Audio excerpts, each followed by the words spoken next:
Terima kasih. Kita mau nyanyi lagu Allah itu baik. Yang online juga harus nyanyi ya, biar kedengeran.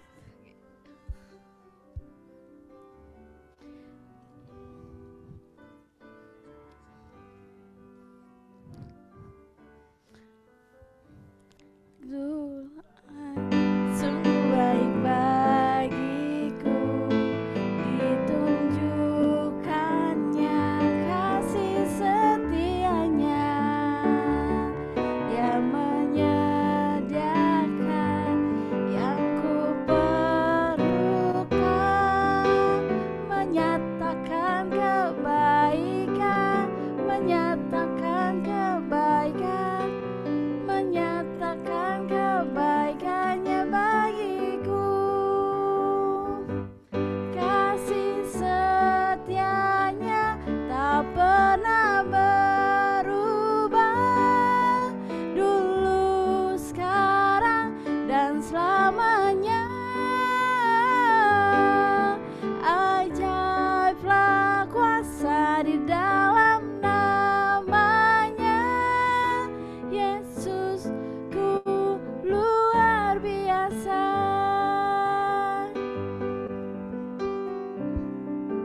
Kita katakan sama-sama, Allah itu baik. Allah itu baik, sungguh baik bagiku, ditunjukkannya kasih setianya. Dia menyediakan yang ku perlukan, menyatakan kebaikan, menyatakan kebaikan, menyatakan kebaikannya padaku. Kasih setianya tak pernah berubah, dulu, sekarang, dan selamanya. Ajaiblah kuasa di dalam namanya. Yesusku luar biasa. Kasih setianya, kasih setianya tak pernah berubah, dulu, sekarang, dan selamanya. Ajaiblah kuasa di dalam namanya. Yesusku luar biasa. Yesusku luar biasa. Yesusku luar biasa. Beri tepuk tangannya. Silakan duduk. Oke, puji Tuhan. Mau sedikit bagi kesaksian. Tema kita hari ini doa yang mengubahkan. Ini sangat memberkati banget ya. Memang benar sih doa itu sangat mengubahkan, bahkan dalam kondisi mungkin secara kita nggak sadar, apalagi termasuk saya karena ada juga nggak sadar juga sih. Mungkin ada doa bukan hanya saat kita yang meminta, tapi orang-orang sekitar kita pun yang mendoakan kita, yang membuat kita juga bisa mengubahkan. Bahkan mungkin dulu saya itu agak sedikit apa bilangnya, jugul. Saya kalau di kelompok PA itu dibilangnya paling jugul lah ya gitu, meskipun cewek tapi jugul ya.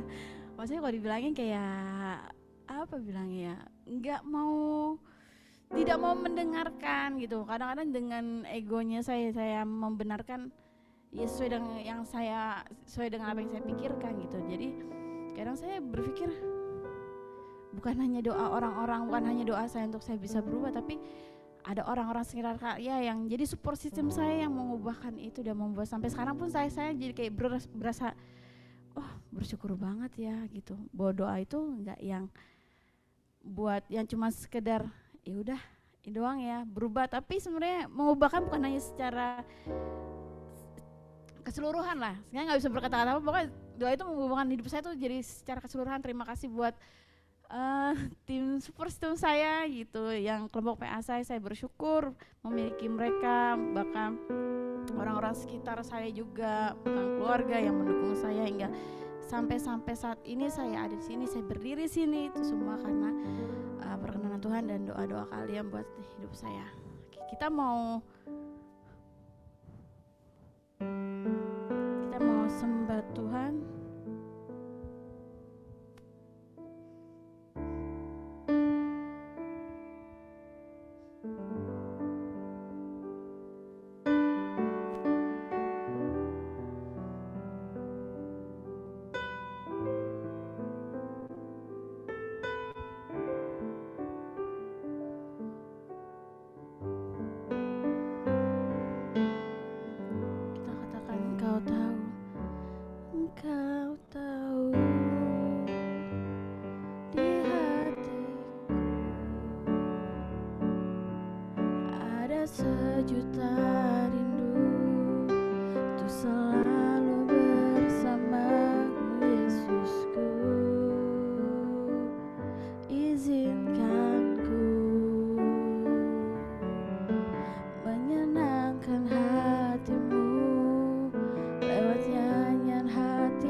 setiap hati kami Tuhan.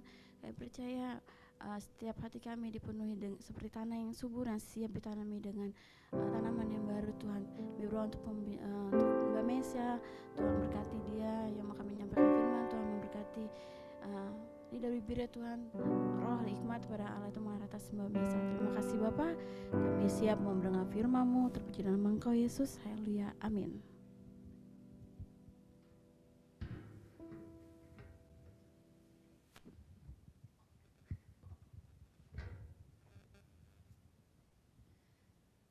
Shalom, abang kakak yang luar biasa. Puji Tuhan kita ada di OCM ya, Office Community Ministry. Ini pertama kali saya datang offline sebetulnya, biasanya datang online. Salam kenal, di sini saya datang bersama suami saya yang memakai baju hitam, Pak Aji. Oke, saya saya kenalan dulu ya, santai kan ya, santai. Baik, saya seorang arsitek profesi saya, sama dengan suami saya, cuman kami ada di 2 perusahaan yang berbeda. Suami saya di perusahaannya dia sendiri dan saya masih bekerja di tempat orang lain. Di tempat bos saya tepatnya ya, ini saya pinjam tempat ini ya deh. Oke, Kak aku kasih ya, takut jatuh. Makasih. Baiklah, dari Bapak Sudung memberikan tema pada siang hari ini adalah mengenai doa yang mengubahkan ya.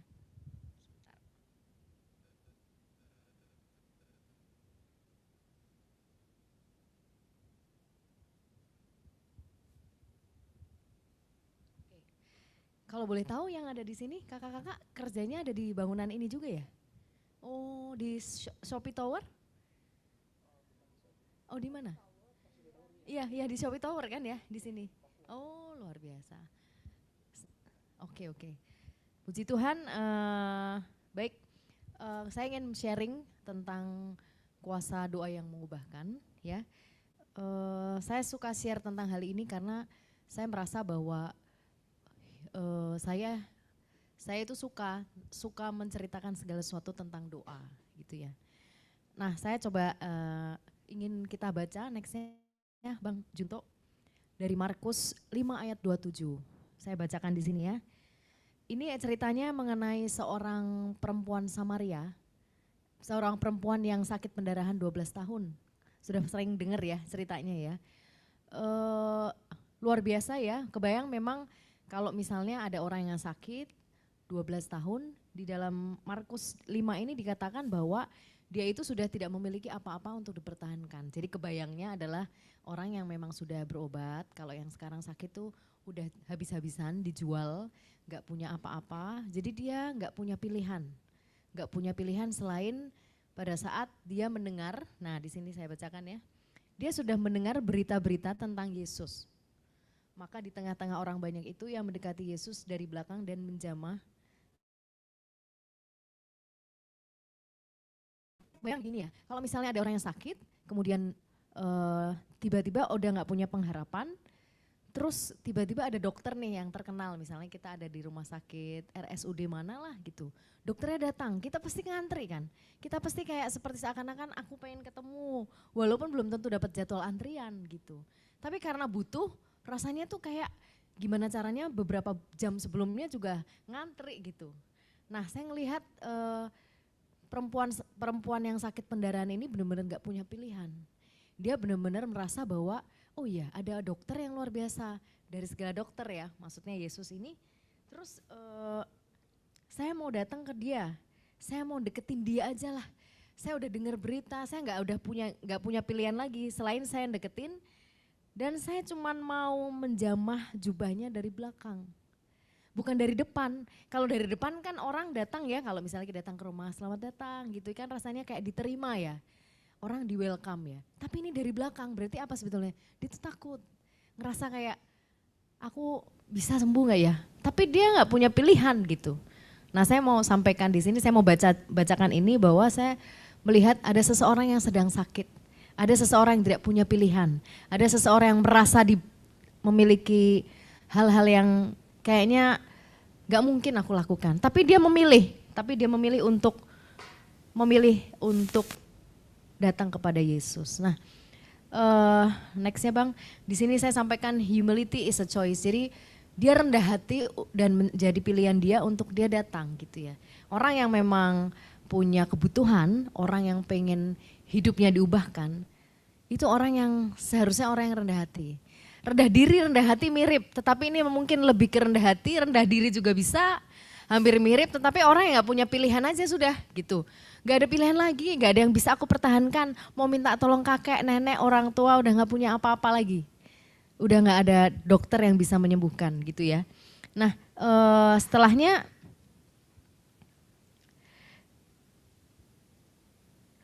nah nextnya itu dia sampai ke titik, kalau di Markus 5 itu sampai ke titik begini nih. Aku datengin, asal aku pegang jubahnya aja, pasti aku sembuh.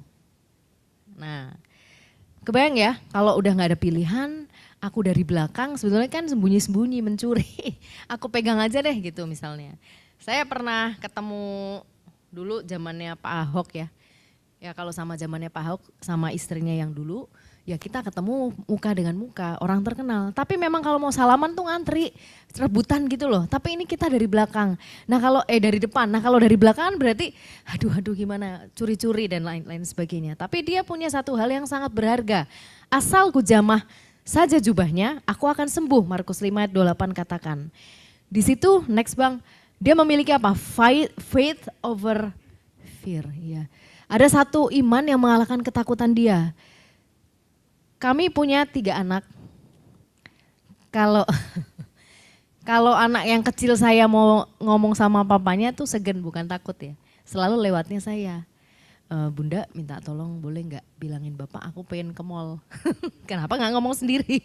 Bunda aja. Jadi nggak pernah ngomong. Jadi ini kan itu kalau ini cerita aja ya. Segan, takut itu berbeda. Kalau segan masih ada hormat. Kalau ini takut, dia takut tapi nggak ada pilihan. Tapi ya udahlah, pokoknya aku maju. Aku orang yang nggak sembuh, tapi aku mau mengalahkan itu. Nah, pada saat si Yesus itu, karena saking ada orang yang datang sungguh-sungguh dengan, kebayang nggak? Misalnya kita datang sungguh-sungguh, nggak ada pilihan, itu di titik dimana ya pokoknya udah pasrah, kayak bisa ditaruh muka itu langsung ke tanah. Ibu saya almarhum ibu saya sakit kanker. Jadi saya bisa memahami pada saat memang sudah ada kata-kata vonis itu, gak ada pilihan lain selain memang ya udah mukanya ke tanah gitu. Jadi kayak minta tolong tuh udah kayak sepenuh hati, gak bisa ngomong, tapi ya udah ngomong aja gitu. Nah, apa yang terjadi ya? Karena dia itu menarik sesuatu kekuatan dari dirinya sendiri dan nyetrum ke Tuhan ya, ke Yesus. Maka Yesus ngerasa, maka katanya kepada perempuan itu, ya dia ngerasa siapa ya, kalau di Markus bilang, siapa yang pegang jubah aku ya? Tadi siapa ya kan? Murid itu bilang, kamu kok merasa dipegang sih, ini kan rame banget. Rame ini loh, rame banget. Kebayang gak ramenya minta ampun. Tapi kok kamu kerasa ada ini. Nah si perempuan itu datang dengan ketakutan. Karena ngerasa aduh, aku salah gak ya? Tapi karena terasa terpanggil dan di dalam ketakutan dia datang. Saya yang menjamah jubah kamu gitu. Karena aku mau sembuh. Dibilang begini, hei perempuan, hei anakku katanya malah. Baru ketemu dibilang anakku. Kenapa? Karena dia tahu Yesus datang buat orang berdosa, gak ada pilihan lain selain itu ya. Orang-orang yang memang membutuhkan dia. Hei anakku, imanmu telah menyelamatkan engkau. Pergilah dengan selamat dan sembuhlah dari penyakitmu. Nextnya, jadi saya mau sampaikan ke kakak-kakak dan bapak ibu semua bahwa pada saat kita mau berdoa, kita harus punya namanya satu kunci. Kalau mau masuk ke rumah tuh perlu kunci kan. Nah kuncinya itu harusnya adalah kata percaya. Jadi kalau kita nggak punya kata percaya, mau doa seperti apa aja juga sulit. Jadi kayak misalnya, kalau kita nggak percaya, nggak bisa masuk rumah. Kalau kita nggak punya kunci nggak bisa masuk rumah. Jadi kita harus mulai seperti perempuan itu, start by believing. Nextnya Bang, jadi ada 3 hal yang saya bisa ceritakan bagaimana doa kita itu bisa mengubahkan ya. Ini experiencing aja ya, saya share experience dan juga apa yang sudah perempuan ini lakukan dan kita baca bersama di Markus, yaitu dia datang dengan kebutuhan dan sudah nggak ada pilihan lain, nggak ada yang bisa aku mintain tolong lah selain memang Engkau Yesus. Udah nggak ada pilihan. Kalau orang main tembak-tembakan itu dia dari ujung corner dinding gitu loh. Udah nggak ada pilihan lagi. Yang kedua datang dengan kerendahan hati. Jadi ya udahlah aku datang aja tapi aku mau sembunyi-sembunyi dari belakang. Nah Tuhan itu suka orang yang rendah hati. Yang ketiga datang dengan keberanian percaya, yang saya bilang kuncinya apa kalau mau masuk rumah? Kuncinya percaya. Kuncinya apa supaya doa kamu dijawab? Ya kamu harus percaya. Coba katakan kanan kiri, kamu harus percaya. Kamu harus percaya. Oke, puji Tuhan. Di Efesus 3 ayat 20 katakan jangan takut untuk meminta apapun saja yang engkau butuhkan. Apakah pernah meminta kepada Tuhan apa yang kita inginkan? Oh sering. Luar biasa, bagus Kak. Karena ada yang tidak sering, karena ngerasa Tuhan tahu. Tuhan tahu. Nah tapi nggak begitu. Ilustrasinya seperti saya ambil contoh anak saya lagi ya. Anak saya pengen pizza tapi nggak pernah ngomong ke kami. Apakah tahu kami kalau dia pengen pizza? Tidak pernah tahu. Yang dia cuma bilang matanya gini-gini aja. Saya kan nggak ngerti ya. Tapi Tuhan tuh ngajarin kita supaya ngomong. Kalau kamu minta kamu ngomong. Tapi tunggu nanti. Misalnya uangnya cukup dan lain sebagainya. Misalnya ini dalam hal konteks pizza ya. Tapi ada yang anak pengen beli apa, jam tangan, beli apa, atau beli pensil sekalipun. Kalau tidak ngomong ya nggak akan pernah tahu. Jadi saya mau sampaikan bahwa Tuhan itu menyukai orang-orang yang memang ngomong aja kamu minta apa. Karena dia Bapak kita. Kamu pengen apa? Pengen teman hidup, pengen punya rumah, pengen punya karir? Bilang. Karena aku suka dimintain, aku suka ditanya. Kamu pengen apa gitu. Oke gitu ya. Nah nextnya. Nah kalau siapa yang pernah pergi ke desa atau nggak pernah punya sinyal? Suami saya pernah ke Papua di mana kami tidak berhubungan WA atau apapun selama beberapa hari. Karena pelayanan di sana. Jadi pada saat dia udah di helikopter, ada sinyal, nah itu langsung buru-buru, wah dibalas tuh centang 2. Nah itu namanya sinyal, wireless connection atau apapun itu ya. Nah kalau sama Tuhan itu seperti sinyal, jadi kita harus latih ya. Kalau misalnya kita nggak punya sinyal sama Tuhan ya nggak connect. Kalau kita punya sinyal sama Tuhan pasti connect. Nah caranya apa? Caranya dengan berdoa. Jadi kalau kita punya cara connect sama Tuhan, caranya itu ya berdoa. Cara untuk connect sama Tuhan ya adalah dengan berdoa. Nah bagaimana caranya memiliki doa yang dijawab? Kuncinya adalah iman. Pintu masuknya adalah dengan iman. Puji Tuhan. Selamat datang Bang Yopi. Pemimpin kita nih. Nah nextnya, the power of visualization. Jadi begini, Kolose 3 ayat 2 katakan bahwa set your minds on things above, not on earthly things. Jadi begini, next gambarnya saya mau kasih lihat begini. Nah, oke, ini ada gambar jeruk. Coba rekan-rekan semua buka tangannya, 2 gini.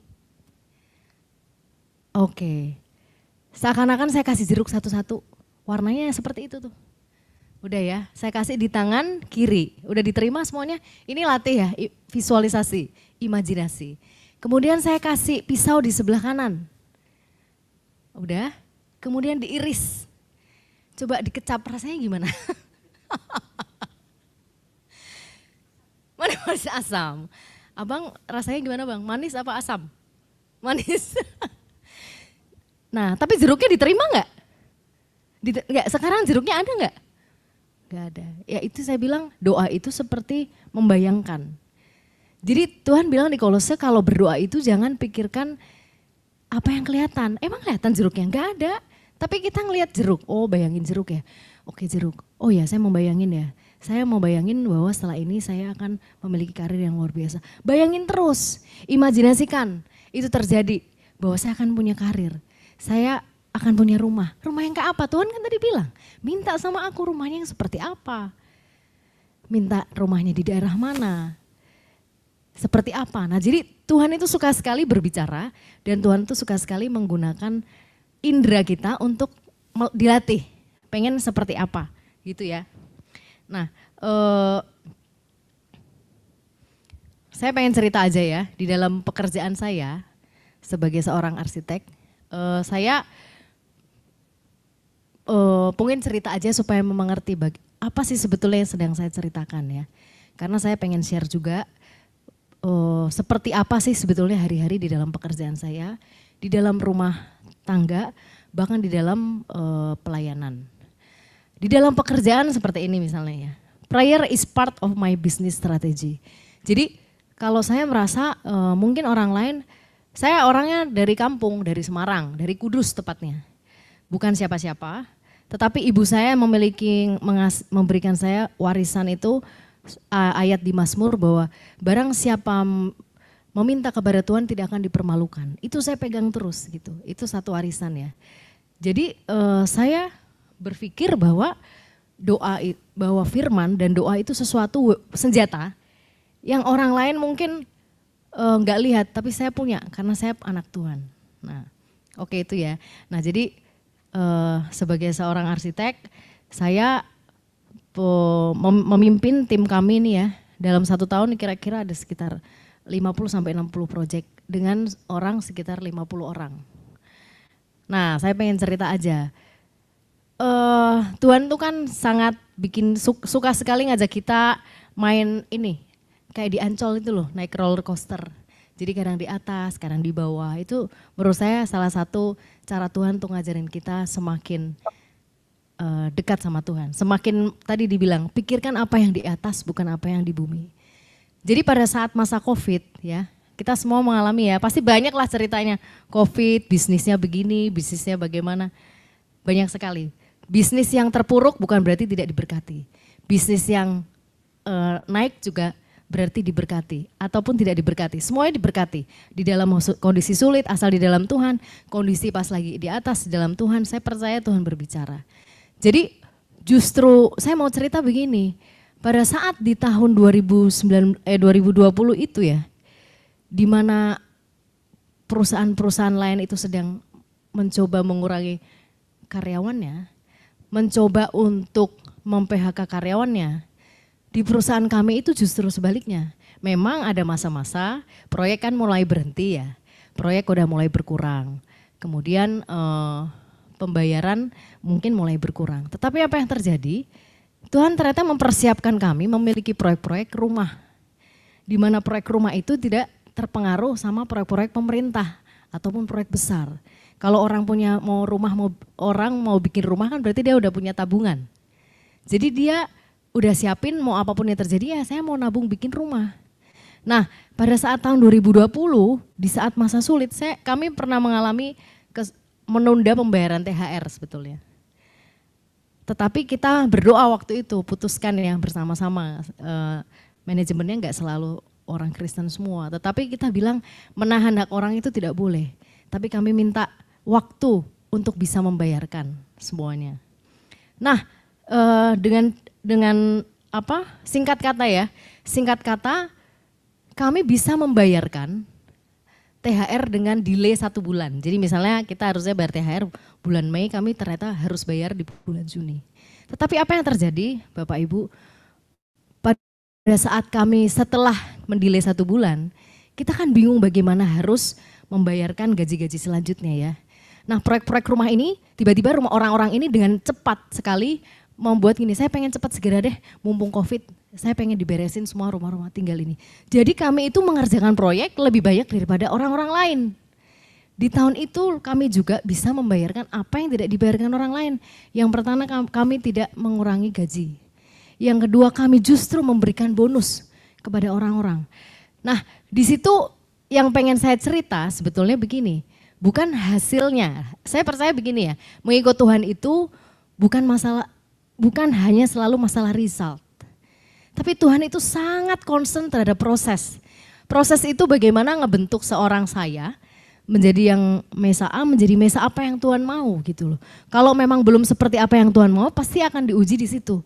Nah jadi pada saat itu saya menikmati bagaimana saya bingung sebetulnya, saya nggak ngerti harus bagaimana. Boleh next Bang? Nah, knowing I can, but knowing He will. Jadi namanya bukan confident, tapi Godfidence. Jadi gimana ya ngomongnya ya, bukan percaya diri tapi percaya Tuhan gitu. Bukan PD tapi PT. Percaya Tuhan aja deh gitu, karena nggak tahu gitu. Kami nggak mau mutusin, kami nggak mau menjadi perusahaan yang mutusin karyawan. Karena kalau udah dikasih kita bersama berdoa, itu tanggung jawab kita. Nah di situ kami mungkin Tuhan melihat kita berbelas kasihan dan kita minta dan berdoa. Jadi di dalam doa yang mengubahkan, di dalam doa yang dijawab, itu bukan selalu mengerti caranya. Gak ngerti gitu loh, gak ngerti caranya. Tapi memang yang dilakukan apa? Nextnya Bang.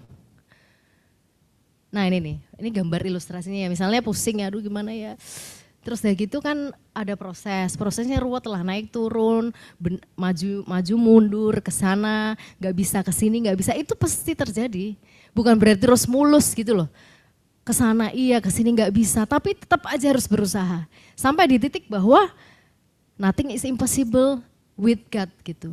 Jadi saya mau bilang pada saat memutuskan bahwa akhirnya kami bisa menyelesaikan proyek, Tuhan menginterupsi ya, atau saya bilang Tuhan melakukan sesuatu hal di mana proyek-proyek itu akhirnya berjalan seturut apa yang Tuhan mau, yaitu rumah tinggal yang orang punya tabungan itu ya, mau bikin rumah dan sebagainya, kita jadinya bisa berpikir malah justru capital gain perusahaan kami ditambahkan, karena apa? Karena COVID dan orang mau bikin rumah.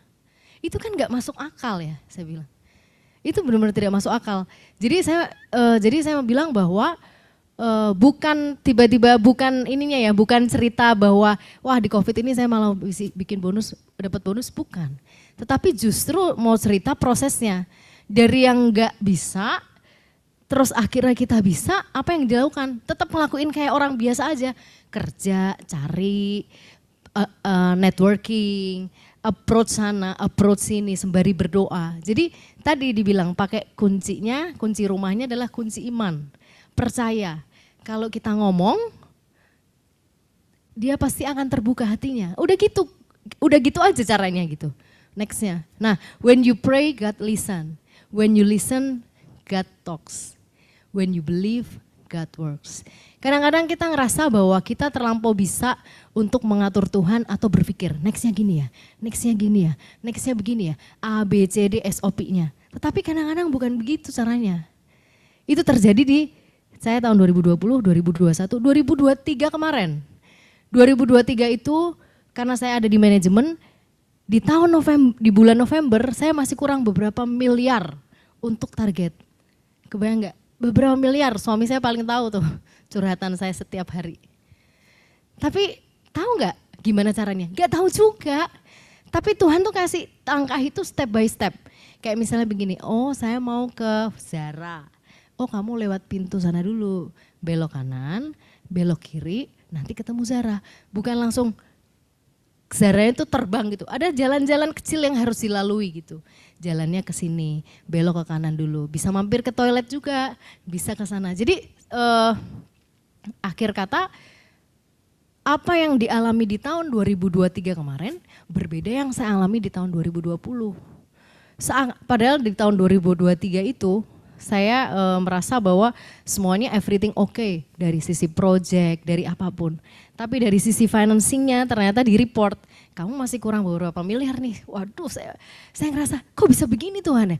I do it my best loh, kerja keras loh, tim saya udah kerja keras loh. Dan lain-lain udah kayak komplain lagi ya. Tetapi saya bilang gini, Tuhan berarti, nah tiba-tiba Roh Kudus ingatkan saya, coba kamu ubah cara kamu berdoa, ubah. Tanya, saya jadi berpikir nih, Tuhan mau nyuruh saya apa sih supaya saya bisa mengerti. Tuhan mau ngomong apa. Jadi Tuhan ngasih saya gini, kamu gak percaya sama saya ya hasilnya gitu. Percaya sih, ya udah lakuin aja. Lakuinnya gimana? Udah satu-satu aja. Jadi saya dapat hikmat itu begini, ada project beberapa yang belum seharusnya diselesaikan. Tapi saya approach anak-anak saya bilang gini, gimana caranya menyelesaikan proyek? Bisa?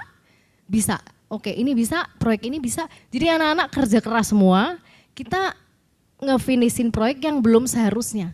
Schedule yang belum seharusnya. Jadi misalnya harusnya selesai proyeknya di bulan Februari. Saya tarik gimana caranya untuk bisa selesai di bulan November dan Desember. Dan puji Tuhan bisa, dan klien saya approach. Klien itu mau pergi ke Eropa hari jam 7 pagi. Saya jam 6 sore itu nyuruh orang untuk ke tempat dia, tanda tangan untuk beberapa dokumen. Saya bilang, saya minta tolong deh, Pak, Bapak harus membantu saya sampai kayak gitu. Membantu saya untuk bisa apa? Untuk bisa tanda tangan. Saya udah nggak ngerti ya, karena kalau udah kepepet tuh rasanya kayak harus ngomong gitu loh. Pikiran saya udah 100 orang di belakang ini, gimana caranya kan gitu. Dan benar itu, Ibu, kalau bukan karena Ibu saya nggak mungkin bantu. Saya percaya Pak, Bapak pasti bantu saya. Itu sebetulnya bukan pede, tapi doa. Bisa jadi orang itu menolak, nggak semuanya seperti itu. Nah saya mau bilang, tidak semua klien seperti itu. Dari 10 yang menolak saya 5, yang belum bayar sampai sekarang juga ada. Tapi saya mau saya ceritakan, saya nggak berhenti di situ. Saya mau terus melakukan itu, dan memang ada orang-orang yang Tuhan pakai untuk membantu saya. Nah, nextnya Bang. When you don't know what to do, just pray. Doa aja. Kalau sekarang kita lagi punya masalah. Oh ya, ceritanya ya. Akhirnya apa ya? Cerita yang 2023 ini. Bulan lalu saya di report finance. Jadi departemen saya memiliki keuntungan lebih banyak dari tahun-tahun sebelumnya. Who knows? Siapa yang tahu? Gak ada yang tahu, saya masih kurang berapa miliar loh. Saya bilang, Tuhan ini dahsyat. Pas mau meeting, orang-orang departemen lain, gimana ya, gimana, saya bilang gini, kamu gimana Mes? Saya udah serahin aja sama Tuhan. Saya negatif, saya positif, saya tahu Tuhan saya bekerja. Karena saya lakukan yang terbaik, anak-anak udah lakukan yang terbaik. Tapi ketika memang harus kami tidak mendapatkan, Tuhan kuatkan kami. Sampai di titik itu loh, itu gak gampang loh. Karena di belakang saya udah banyak orang menunggu kan. Bapak Ibu pasti tahu maksudnya apa. Tapi ketika sampai di titik pengertian itu dan ternyata mendapatkan satu keuntungan, saya bilang, wah ini memang Tuhan luar biasa lagi ngajar saya. Gitu. Dan saya percaya mengajar juga anak-anak saya. Tuhan itu memang suka prosesnya. Karena resultnya sudah tahu, resultnya itu menang. Tapi supaya kemenangan itu tuh dilatih gitu loh. Kesini nggak bisa, kamu belum yang di sebelah sini, kamu saya ajar yang di sebelah sini. Jadi Tuhan itu mengajari perfect seperti apa yang di dalam pandangan mata dia, bukan apa yang di dalam pandangan kita. Pada saat respon kita ngerasa, aduh, udah kan aku pernah ngelakuin itu, nah Tuhan akan merasa, Tuhan itu kan lembut ya, jadi dia mundur, ya udah pakai aja cara kamu. Tapi ketika kamu minta ya, apalagi Tuhan, nyari apa lagi, nah dia akan semangat juga untuk ngajarin gitu loh. Sehingga sampai resultnya itu buat saya udah kayak result apapun, suami saya tahu ya, udah pokoknya apapun Pak, aku akan receive, aku akan terima. Karena itu the best pasti yang terbaik dari Tuhan. Dan memang saya nggak nyangka gitu, ternyata memang usaha anak-anak itu, ya saya tahu ya, maksudnya saya bilang, kita kerja sama-sama, it's not about saya, tapi kamu juga ayo kita jalan bareng. Nah di situ dilakukan. Nah saya mau bilang bahwa ketika kita tidak tahu apa yang kita lakukan, cuman doa aja. Kuncinya tadi apa tadi kuncinya? Iman. Kunci pintunya apa? Iman. Jadi pada saat kita mau masuk, kalau nggak punya iman, nggak punya percaya, nggak akan pernah dapat. Tapi kalau misalnya kita percaya punya kunci iman, kita pasti mendapatkan. Next Bang. Pray before you overthink. Kadang kan suka gini ya, mikir macam-macam, siapa yang suka lihat TikTok, Instagram dan lain tuh banyak sekali informasi ya. Itu sebelum nonton itu doa aja. Bagus kalau kita nyarinya firman Tuhan, Bang Yopi lagi bicara, waduh keren tuh. Carinya Bang Yopi Sinaga lagi bicara atau GKK di Jakarta. Atau OCM gitu ya. Tapi maksudnya atau firman Tuhan. Nah, tapi kadang kan banyak ya orang informasi-informasi itu, berita-berita itu begitu banyak. Nah, sebelum itu semua selalu sampaikan dalam diri kita, pray before you overthink. Next Bang. Nah, oke. While we are waiting, God is working. Jadi saat kita menunggu ya, kadang-kadang kita merasa bener nggak ya aku ngelakuin ini, bener nggak ya aku ngelakuin ini gitu ya. Seperti Elia ya, seperti Elia berdoa meminta hujan itu, dia juga seperti kita manusia, itu 50-50 lah pasti rasanya, 50-50 gitu. Jadi tapi di situ disampaikan bahwa dia itu datang dengan sebuah keberanian. Dia datang dengan sebuah keberanian percaya untuk meminta. Memintanya bukan buat diri sendiri loh, untuk orang lain. Jadi kalau kita minta, Tuhan itu pintar memang. Oh ya pintar. Tuhan itu luar biasa hati yang penuh dengan compassionate, dengan belas kasihan. Kalau isinya hanya untuk menyenangkan diri sendiri, Tuhan seperti akan lebih menguji dan membuat lebih lama sepertinya. Tapi kalau kita bekerja untuk orang lain, dia mengerti ada berapa orang yang bersama dengan kita. Tuhan begitu tahu doa-doa orang-orang di sekitar itu dan Tuhan mempercepat biasanya. Nah jadi saya percaya ketika kita tidak seperti tidak melakukan apa-apa, God is working. Coba Bang nextnya. Nah, but when God answer not yet, and when you are doubting again, rasanya kan mana mungkin aku bisa, mana mungkin aku bisa. Ingat, I the Lord will make it happen in the right time. Dengan waktu yang sangat tepat. Waktu yang sangat tepat itu bukan waktu kita tapi waktunya. Saya mau cerita aja kemarin pulang kampung. Jadi kami ini di Semarang pengen pulang kampung. Bang Yopi udah di Semarang belum Mas? Tanya. Udah Bang, berapa lama mungkin nanya ya. Jadi kami ini galau mau pulang atau tidak gitu ya. Karena masa lihat jalan, aduh saya jujur dikuasai oleh sebuah ketakutan. Ketakutan apa? Macet gitu ya. Nah saya berdoa, Tuhan cuma bilang sama saya, kamu pulang ya, karena papi kamu nunggu kamu. Nah saya udah bilang ke suami saya, terus Mas Haji bilang, yaudah nih Aiko saya ada papi ya, dititipin aja, kita berangkat pagi. Nah perjalanan ke Semarang 5 jam, ke Boyolali ya, Solo itu 5 jam setengah. Besoknya kami langsung pulang lagi ke Semarang dan tidak macet. Tapi tahu nggak saudara, apa yang sebetulnya kami pulang tuh pengen ketemu orang tua saya. Tapi apa yang terjadi pada saat malam kami pulang ke rumah suami saya. Jadi kami tuh cuman pulang sebentar tapi nginep di tempatnya Mas Haji. Aku cerita gak apa-apa ya. Bapak saya itu seminggu gak bisa buang air besar. Jadi kami tuh baru masuk rumah 8:30 apa ya. 8:30 masuk, cium pipi kiri cium kanan, langsung dicurhatin. Jadi aku gak bisa BAB gitu kan. Loh udah berapa lama Pak? Seminggu. Waduh padahal kita udah capek banget, kebayang gak berangkat jam 3 pagi ya sama anak-anak ya. Si suami saya langsung gini, yaudah yuk aku antar ke rumah sakit. Jadi malam itu kami antar ke rumah sakit. Jadi orang tua kami, mertua saya tepatnya itu tinggal hidup berdua dengan asistennya. Karena kita ada buka, mertua perempuan saya, mertua ibu saya itu bidan. Jadi punya asisten tapi lagi pulang kampung. Sedangkan kakak saya lagi keluar kota. Jadi dia benar-benar tidak tahu harus meminta tolong siapa. Mungkin dia sedang berdoa sehingga kami yang disuruh pulang untuk ngantar ke rumah sakit. Jadi kami malam itu ke rumah sakit Elizabeth mendapatkan obat dan jam 2 pagi kami ketemu lagi jam 6 ya. Jam 6 pagi sebelum pulang lagi, jam 2 pagi mertua saya bilang, waduh Mbak aku bersyukur aku udah bisa buang air besar selama seminggu. Saya cuma sama suami saya bilang gini, ya ampun kalau kita gak pulang gimana ini? Kalau kita gak pulang. Saya gak tahu loh kalau bapak saya sakit. Saya gak ngerti, tapi ya itu saya bilang. Tuhan tuh kadang nuntunnya step by step. Gak pernah tahu gitu loh. Ini hal kecil aja ya, saya mau sampaikan bahwa doa itu is not about big thing gitu. Hal kecil aja di depan mata ketika kita tahu Tuhan punya apa, tadi dibilang kalau kita berdoa, kita mendengar Tuhan bicara.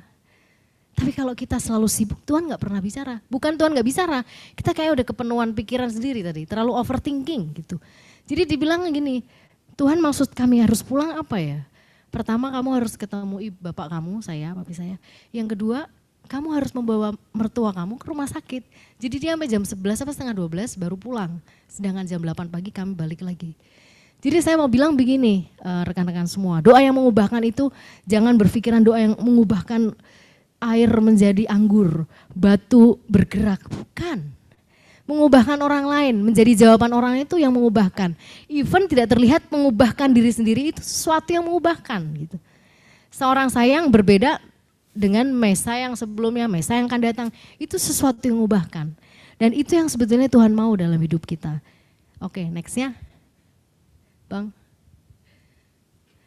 Exceedingly abundantly above all, di dalam Efesus 3 ayat 20. Jadi apa yang tidak pernah dipikirkan oleh kita, yang tidak pernah terlihat, itu yang sebetulnya Tuhan sedang sediakan, berikan untuk Bapak Ibu semuanya. Saya pengen Bapak Ibu punya mimpi apa? Kita berdoa visualisasikan sama Tuhan. Pengen apa sih? Pengen punya perusahaan. Visualisasikan, terus sampaikan di hadapan Tuhan. Karena saya percaya Tuhan itu suka anak-anak yang memang ngomong terus minta gitu loh. Anak saya yang kecil ya, Nema lagi nih, itu selalu sering ngomong gitu, diulang terus sampai akhirnya ini kalau manusia, suami saya bilang gini, aduh Nema, ya udah deh, yuk gitu kan, jadi ya kayak ada pilihan ya. Itu Bapak di bumi, apalagi Bapak di surga ya. Tapi nggak dengan bersungut begitu, bukan, tetapi dibilang ini anak ngomong terus minta. Bapak ini loh Bapak ini Bapak. Kalau anak yang kedua saya bilang, Bapak kalau lagi nggak sibuk, Bunda lagi nggak sibuk, boleh minta tolong nggak, lebih sopan. Kalau anak yang pertama lebih diem aja nggak ngomong, tapi kita tahu, kamu minta ini ya? Ih kok tahu sih gitu ya kan. Jadi beda-beda anak-anak, tapi Tuhan suka yang ngomong gitu. Jadi kalau kita sama Tuhan, doa yang mengubahkan, doa yang meminta, ayo kita sampaikan sama Tuhan. Tuhan itu sebetulnya goalnya bukan project kita, bukan output kita, karena itu Tuhan will give it to us. Tapi the project is us, the project itu adalah kita. Kita yang diubahkan menjadi apa yang Tuhan mau, menjadi apa yang diinginkan Tuhan di dalam kehidupan kita. Saya percaya kita semua ada di marketplace, bekerja, profesinya macam-macam. Ada sales, ada yang mungkin ada di IT mungkin, ada di banyak hal. Tetapi saya percaya panggilan itu tidak pernah sama satu sama lain. Dan saya selalu melihat setiap orang itu sangat berharga dengan panggilannya. Jangan compare to others. Tuhan gak suka. Tapi bagaimana kita memenuhi panggilan kita, bagaimana kita mencapai panggilan kita yang tertinggi dan berfungsi untuk orang lain dan terutama indah di mata Tuhan, itu yang luar biasa. Nah itu yang saya pengen share dan bagikan pada siang hari ini. Saya percaya marketplace membutuhkan kita. Kantor kita membutuhkan kita, orang-orang itu bergantung tangannya di hadapan kita ya. Kadang-kadang mereka nggak melihat, kadang-kadang mereka bukan melihat, kadang-kadang mereka nggak bicara kepada kita. Kadang-kadang mereka cuma diam, tetapi mata mereka itu selalu fokus on us. I need your help Bu, I need your help gitu. Kalau udah kayak gitu saya paling nggak bisa gitu. Ya, untuk tidak membantu orang saya paling nggak bisa.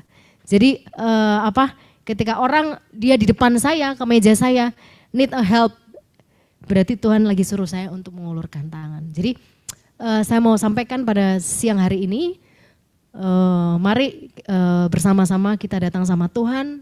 Saya undang Bapak Ibu bangkit berdiri. Boleh memuji Tuhan kan ya, Mas Pur? Boleh. Mari kita datang sama Tuhan. Kita bawa setiap doa-doa kita. Saya percaya Bapak Ibu di sini berdoa. Ada banyak hal yang sedang didoakan. Mari kita datang kepada Tuhan. Kita angkat tangan kita dan mempersembahkan sebuah keinginan, mimpi di hadapan Tuhan. Kalau saat ini mungkin kita merasa, bener gak sih ini Tuhan ya? Gak usah kecil hati. Semua orang mengalami hal yang sama. Bapak kita Bapak yang baik, Bapak kita Bapak yang mengerti, Bapak kita Bapak yang akan memenuhi in the right time, in His time, di waktu yang tepat, di waktu yang luar biasa, tepatnya lah yang diberikan kepada kita. Yes Lord Jesus. Terima kasih Tuhan, terima kasih Tuhan. Yes Lord. Terima kasih Yesusku, terima kasih Yesusku. Puji syukur hanya bagi Tuhanku, terima kasih. Yesusku, terima kasih. Yesusku, puji syukur hanya bagi Tuhanku, terima kasih. Pada saat kita tidak tahu harus memperkatakan apa, ucapkan syukur di hadapan Tuhan. Kalau belum diterima doanya, kalau belum dikabulkan doanya, just say thank you. Terima kasih Tuhan. Yesusku, terima kasih. Yesusku, puji syukur hanya bagi Tuhanku. Mari kita datang kepada Tuhan masing-masing Bapak Ibu. Di momen siang hari ini saya ajak untuk kita membawa di hadapan Tuhan setiap pergumulan kita, mimpi kita. Dan terutama adalah bagaimana hidup kita semakin diubahkan seperti apa yang Tuhan mau. Pada saat kita berubah, keadaan di luar kita pasti akan berubah. Karena itu otomatis, karena itu pasti akan berubah. Karena hidup kita diubahkan oleh Tuhan. Terima kasih Tuhan, terima kasih untuk kesempatan pada siang hari ini. Terima kasih bahwa kami percaya seperti perempuan yang sakit pendarahan tadi. Di dalam ketakutan, di dalam ketidakpunya pilihan, di dalam kerendah dirian, di dalam hal yang tidak memungkinkan, dia memberanikan diri untuk percaya kepada Tuhan. Dan itu pun kami mau lakukan. Mungkin pada saat kami tidak tahu apa yang harus kami lakukan. Mungkin pada saat kami merasa mentok, tapi kami tahu Tuhan, Tuhan yang besar, Tuhan yang mengeluarkan impartasi kuasanya itu yang akan membela kami, yang akan membawa hidup kami, yang akan menjadi jaminan jawaban doa kami. Terima kasih Tuhan. Kami berdoa untuk setiap karir kami, berdoa untuk setiap kebutuhan kami. Mungkin orang tua kami sedang sakit, Tuhan sembuhkan. Mungkin keluarga kami membutuhkan dana, Tuhan akan berikan. Mungkin saat ini kami membutuhkan bisnis yang baru, Tuhan akan buka setiap jalan. Kami percaya hanya kepada Tuhan. Kami men-set mata kami untuk melihat apa yang surga ciptakan untuk kami. Kelimpahan pada saat kami memberkati banyak orang. Terima kasih Tuhan, terima kasih. Di dalam nama Tuhan Yesus, setiap yang percaya katakan amin.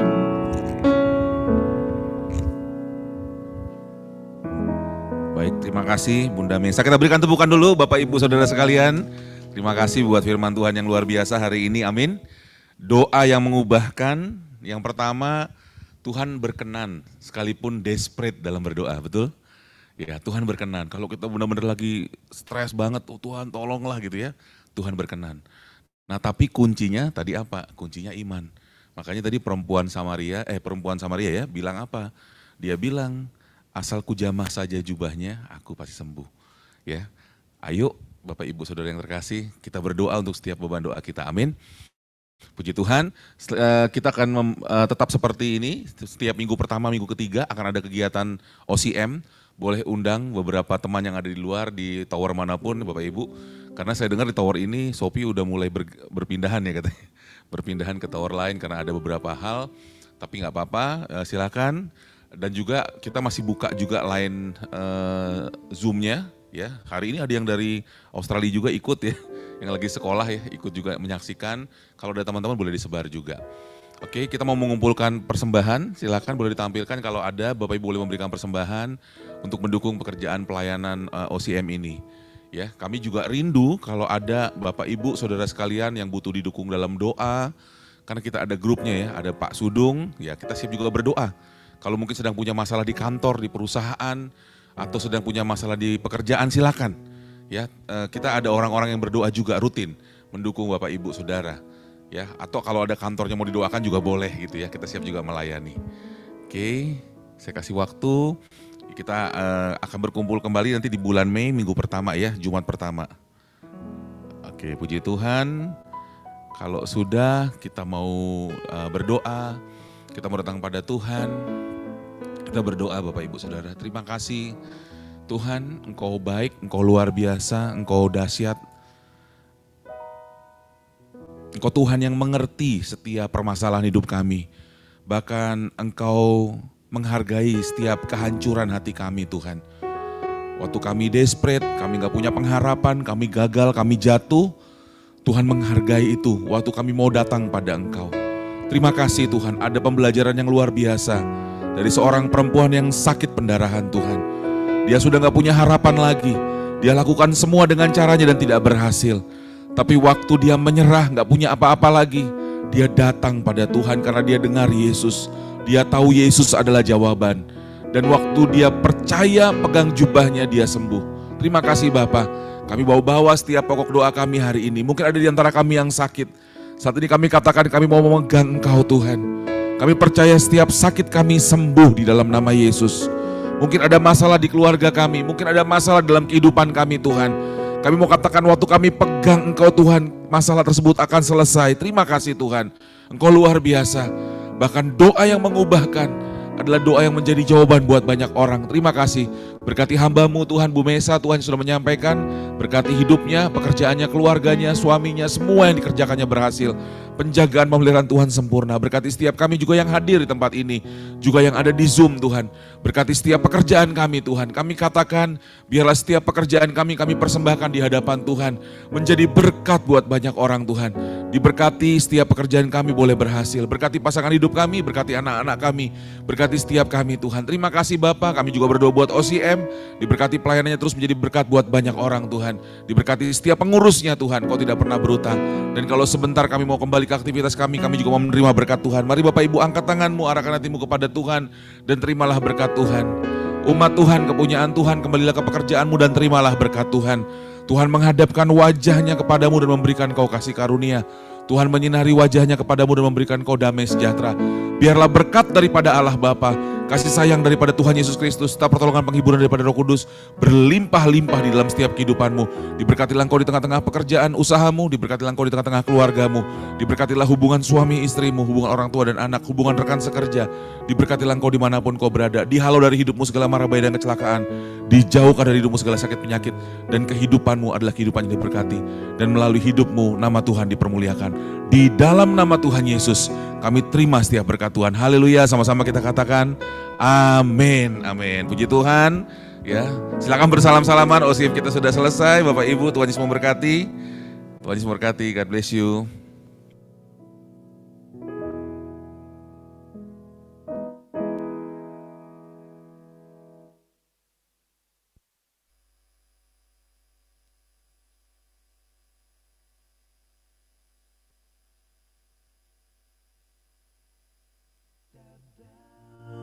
To darkness, open my eyes, let me see